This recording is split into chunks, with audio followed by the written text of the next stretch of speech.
à tous mes petits êtres venus d'ailleurs. J'exulte de vous retrouver aujourd'hui car on va rester sur le Huge Bang Bang, mais aujourd'hui on va faire un truc radicalement différent. Ah ouais? On va apprendre à cuisiner de la brandade de morue?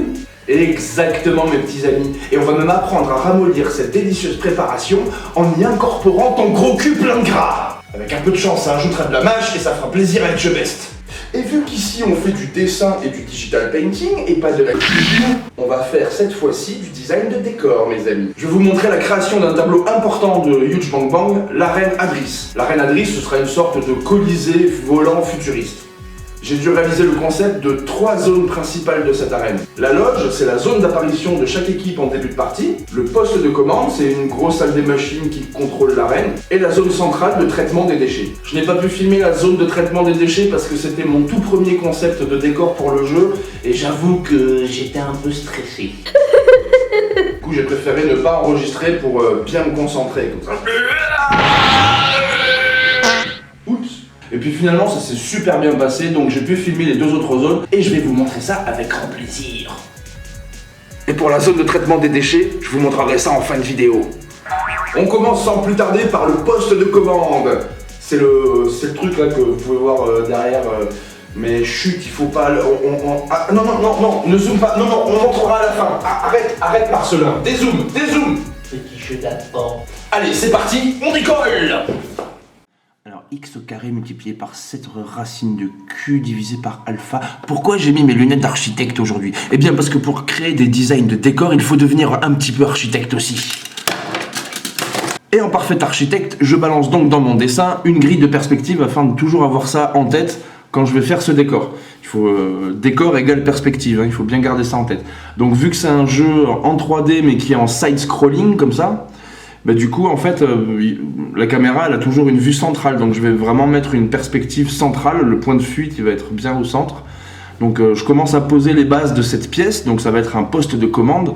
Donc, pour ce poste de commande, je me suis inspiré un peu d'images de la NASA, d'images de bureaux d'aéroports, pour voir ce côté en fait où ça doit être vraiment un poste de contrôle, donc avec beaucoup d'ordinateurs. La plateforme qu'il y a au centre, c'est une plateforme qui abritera un énorme générateur électrique pour toute la centrale. Donc voilà, je commence à partir là-dedans. J'ai posé aussi au sol des petites bases, là, ça c'est des bumpers en fait, c'est des trucs pour sauter. Le design ne vient pas de moi, mais j'ai déjà placé ces bumpers là, parce que on m'a fourni un schéma de cette map, pour pouvoir me référer là-dessus. Et donc voilà, vous voyez d'ailleurs, là je vous montre le schéma, et sur le schéma, je suis en train de designer cette pièce-là. Voilà, cette salle, le poste de contrôle se trouve ici. Donc là voilà, je suis en train de préparer un premier set d'ordinateurs, donc c'est ce que j'ai vu sur les images de la NASA, hein, c'est ces grands bureaux où il y a 6 ou 7 personnes sur le même bureau qui travaillent, ils ont chacun plein d'écrans, donc je commence à créer un peu ça. Voilà, j'ai créé mes petits écrans avec l'outil rectangle facilement, et je suis en train de designer des bureaux un peu futuristes. Voilà, je décide de rajouter un bureau de l'autre côté pour équilibrer un peu le design, pour faire que ce soit harmonieux, qu'il n'y en ait pas que à gauche des ordinateurs, sinon ça créerait un déséquilibre. Là je crée un dernier ordinateur dans une autre vue au niveau de la perspective, donc je suis obligé de le redessiner. Donc voilà, là déjà on a mis en place pas mal d'ordinateurs pour commencer à avoir cette ambiance poste de commande quoi, qui arrive. J'ai craché un postillon mon gars, j'aurais pas aimé être en face. Donc voilà, et là on commence à créer des sièges, parce que bon, moi qui dit ordinateur des sièges, il faut bien poser un cul pour travailler. Donc là, écoutez, pour les sièges, je me suis tout simplement basé un peu sur les DX Racer, les sièges gamer qui sont très connus chez les youtubeurs et tout, parce que c'est des sièges ultra futuristes, et c'est vrai que c'est des sièges qui sont conçus pour travailler longtemps, rester assis longtemps, donc j'ai décidé de m'inspirer un peu de ce genre de siège là, sauf que je vais rajouter des petites lumières incrustées dedans pour faire un peu plus futuriste. Là je me lance dans le générateur. Donc là le générateur, quoi de plus facile, on va sur Google et on cherche des images de groupes électrogènes. Voilà, je suis allé voir un petit groupe électrogène, c'est ce qui se rapproche le plus de la vision que j'ai d'un générateur futuriste dans ma tête, tu vois, ce côté turbine, tuyau, structure en métal pour faire un espèce de cube générateur. Et donc voilà, donc j'ai même copié-collé ce générateur pour en créer un plus petit, vous avez vu, où j'ai rajouté des petits designs en plus pour qu'il soit différent. Donc voilà, on a déjà notre générateur principal et un petit générateur annexe. Donc là, je repars dans un design d'écran un peu futuriste. Ah non, je retouche le petit générateur. Voilà, donc j'ai refait des écrans un peu futuristes pour faire voilà, une zone où il y aura des écrans encore plus gros, encore plus larges, qui viennent résumer tout le travail qui est en train d'être fait par les informaticiens. Ça, c'est grâce à l'image, aux images que j'ai récupérées de postes de contrôle de la NASA, où justement chacun a ses ordinateurs, là, les racks d'ordinateurs, comme j'ai fait, mais il y a quand même des énormes écrans, pardon, à l'écran, au centre de la pièce, sur le mur, des écrans géants qui viennent résumer tout ce qui se passe. Là, je commence à créer aussi des petites barrières en métal pour essayer d'ajouter un peu de réalisme aussi, des barrières de sécurité pour pas tomber des plateformes.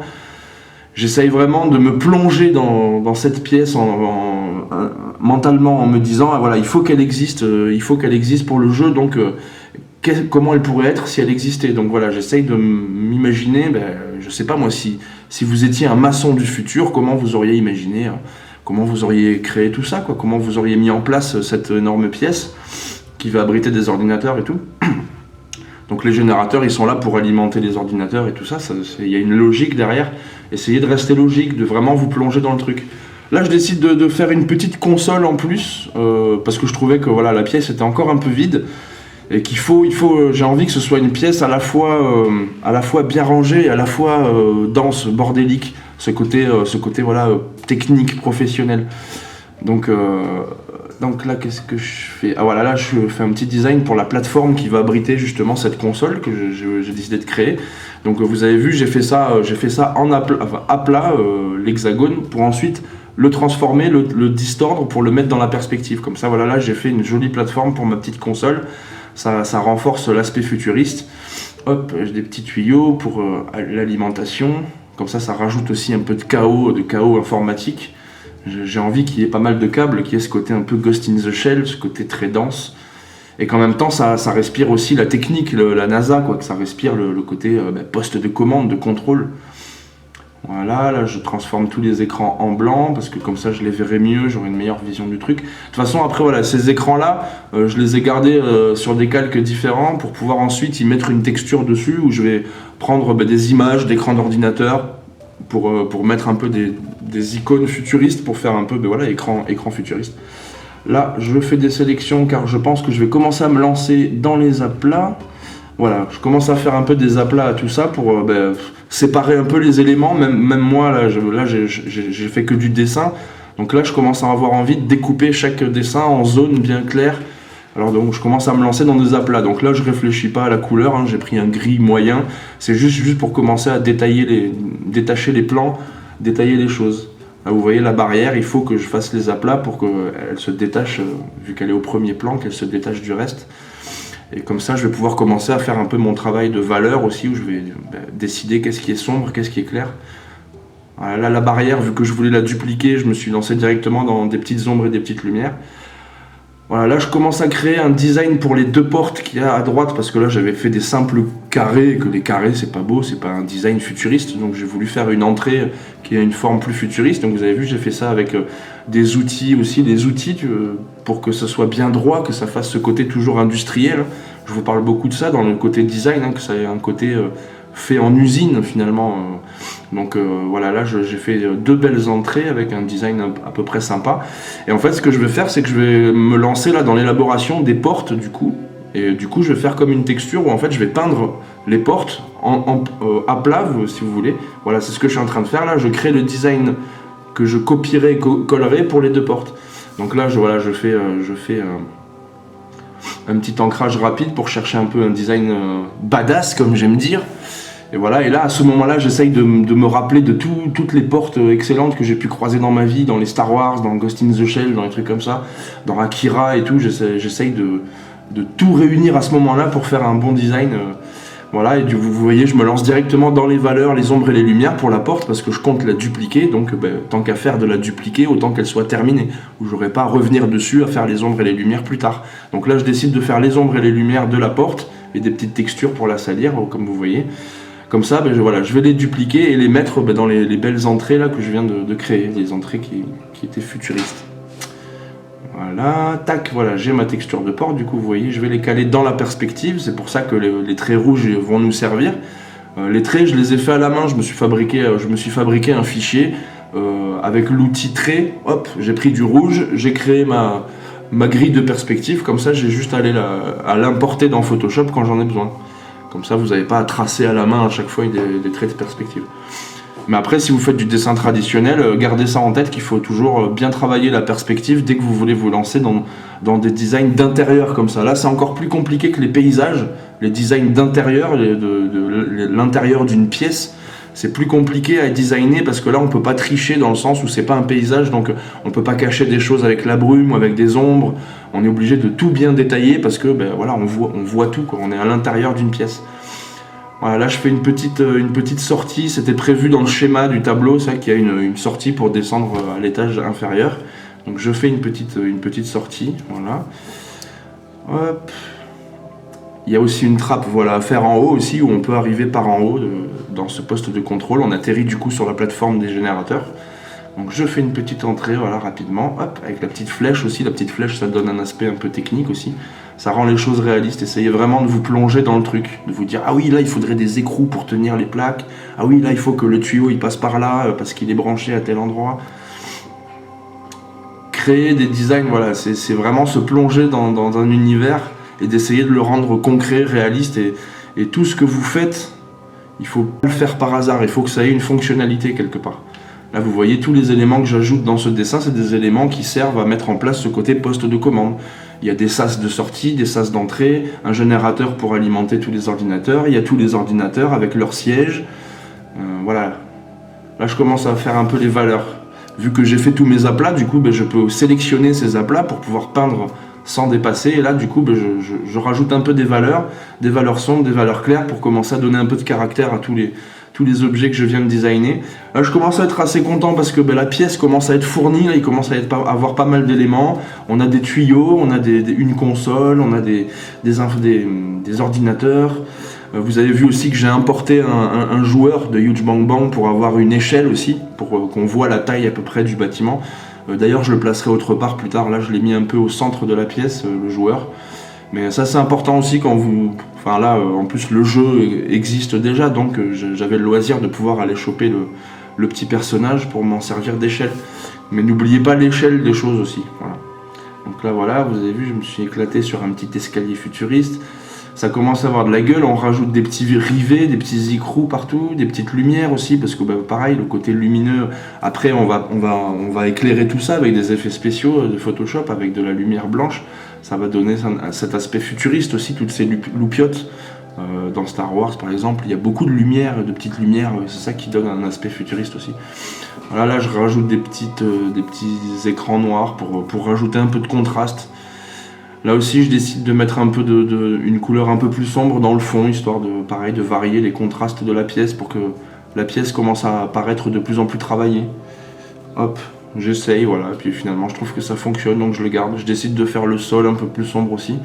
Le sol, il est un peu vide aussi, je ferai une texture plus tard.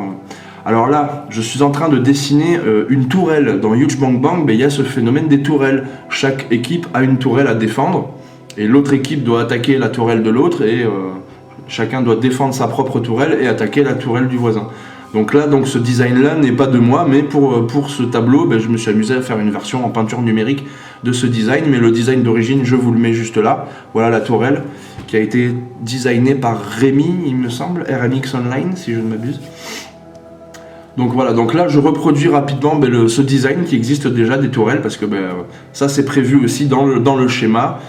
Il y a un emplacement pour la tourelle, donc je respecte le game design qu'il y a derrière quand je crée mon dessin. Et c'est ça que j'ai trouvé super intéressant là dans ce travail là de création de décor. Voilà, là je suis en train de faire un petit dessin pour créer une texture futuriste pour le sol. J'ai envie qu'il y ait ce côté plaques de métal qui sont agencées ensemble, qui sont vissées pour faire un sol futuriste. Donc là voilà, j'ai même fait des petites grilles d'aération aussi pour rajouter un peu de réalisme. Je copie-colle, voilà, j'ai dessiné que la moitié, donc je copie-colle pour faire l'autre moitié. Et là je place cette texture, enfin ce dessin on va dire, dans la perspective, comme ça me crée une jolie texture. J'aurais juste après à rajouter dans les ombres et lumières, rajouter un peu de forme à tout ça, mais voilà, j'ai bien aimé créer ce petit truc là. Je fais un petit test avec le carrelage, mais je crois pas que je vais le garder. Normalement, je crois que je garde la texture que je venais de faire. Ça, je crois que je teste, mais je le garde pas. Si, je le garde. Ah, non.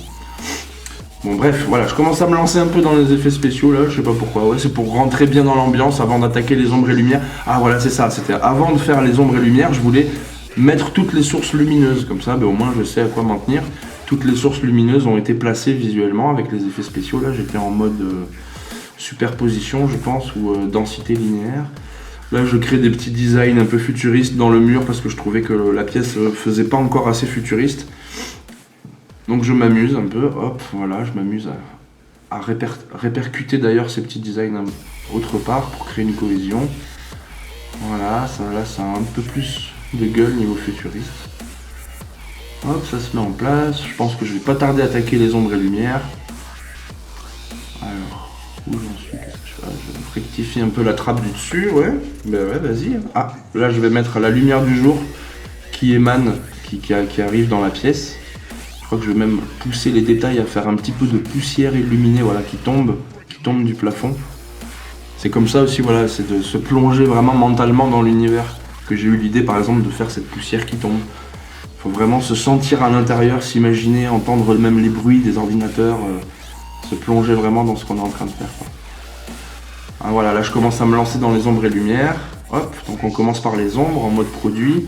Je sélectionne les zones aussi pour garder des contours bien tranchés à mes ombres. Hop, là je fais l'ombre de la plateforme. Je fais un peu d'ombre comme ça, voilà, pour faire ressortir toutes les zones. Des ombres sous les sièges aussi, normal, les sièges vont faire des ombres portées. Hop. Voilà, là je commence à détailler les ombres sur les ordinateurs. Voilà, donc là il va falloir s'imaginer que chaque siège sera en contre-jour, parce que du coup l'écran va illuminer directement le siège, donc il y a une face qui sera très éclairée, et le dos des sièges sera très sombre, sera en contre-jour par rapport aux lumières. Donc je garde ça en tête. Je commence aussi à donner un peu de volume à ce design futuriste que j'avais créé sur ces sièges là, à la DX Racer un peu. Ah, et ça j'adore, voilà, j'adore cette partie, moi, la partie du rendu, parce que là les choses prennent vraiment vie, il y a du volume qui s'installe, du coup ça commence à prendre vie et j'adore cette étape. Et voilà, on continue d'appliquer les ombres sur les ordinateurs, tac tac. Hop. Voilà, on fait ressortir un peu les tuyaux, on s'attaque au générateur. Vous voyez que je fais toujours des touches d'ombre très franches, hein, avec le pinceau rond à bord doux pour poser brièvement les ombres et me donner un peu une idée, puis je viendrai détailler un peu après. Donc voilà, toujours sur les générateurs avec les ombres, tac tac, on fait ressortir les volumes. On prend en compte les sources de lumière qu'on a mis dans le tableau pour savoir où est-ce qu'on pose les ombres. Je fais bien attention aux ombres portées, aux endroits, voilà, là, les ombres d'occlusion au niveau des portes, les endroits que la lumière ne peut pas atteindre. Tac, voilà, ça commence à prendre forme, tout ça. L'ombre portée du personnage, là vous voyez que j'ai rajouté un autre personnage sur la plateforme aussi. Et vous voyez que je réajuste aussi la lumière sur les personnages pour bien les incruster dans le décor et les faire correspondre au schéma de lumière qu'on a imposé. Voilà, là je commence à faire les lumières en mode incrustation toujours. Hop, on fait ressortir les volumes des plaques des murs. Voilà, pensez toujours à la direction de la lumière. Là, on arrive bientôt à la fin de ce level design. Voilà, je fais ressortir les lumières sur les barrières de premier plan. Tac, c'est les touches finales là, ça y est. Je fournis ces designs en noir et blanc. Hein. Après, le patron m'a demandé ça en noir et blanc. On finit les dernières touches de lumière. On fait ressortir aussi l'aspect métallisé, voilà, sur les générateurs. Il va falloir aussi que je m'occupe des textures sur les écrans d'ordinateur aussi, pour faire ce côté futuriste. Je vais m'en occuper là avant la fin. Hop, voilà, je rajoute un peu de luminosité au centre. Ah tiens, des petits symboles aliens, on me reconnaît là bien. C'est ça, ce jeu il a été fait pour moi, avec les aliens et tout.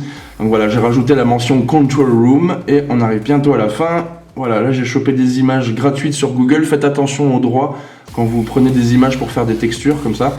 Donc je mets ça dans mes écrans je les ai toujours sur des calques séparés, comme ça je peux sélectionner leur forme et faire en sorte que la texture soit bien découpée dans la forme des écrans. Là vous voyez que je mélange même des différentes textures d'ordinateur pour créer un peu ma propre texture justement, et à la fois pas avoir de problème de droit et en même temps faire de la création pure, quoi, de créer ses propres visuels. Et voilà, on arrive à la fin de ce level design. Hop, j'efface les derniers trucs des textures. Vous voyez même que je m'amuse à les tordre avec l'outil transformation, il faut pas hésiter. Et voilà, ça c'est la touche finale des textures. Tac, et voilà, c'est fini.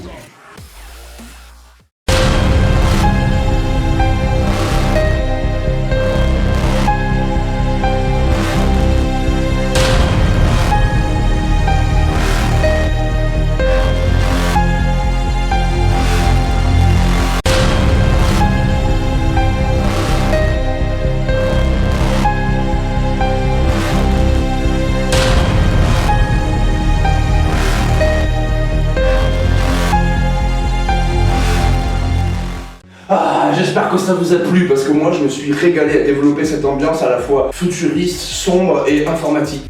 Si on atteint les 200 likes sur cette vidéo, je vous en ferai une autre sur la zone d'apparition des joueurs, la loge.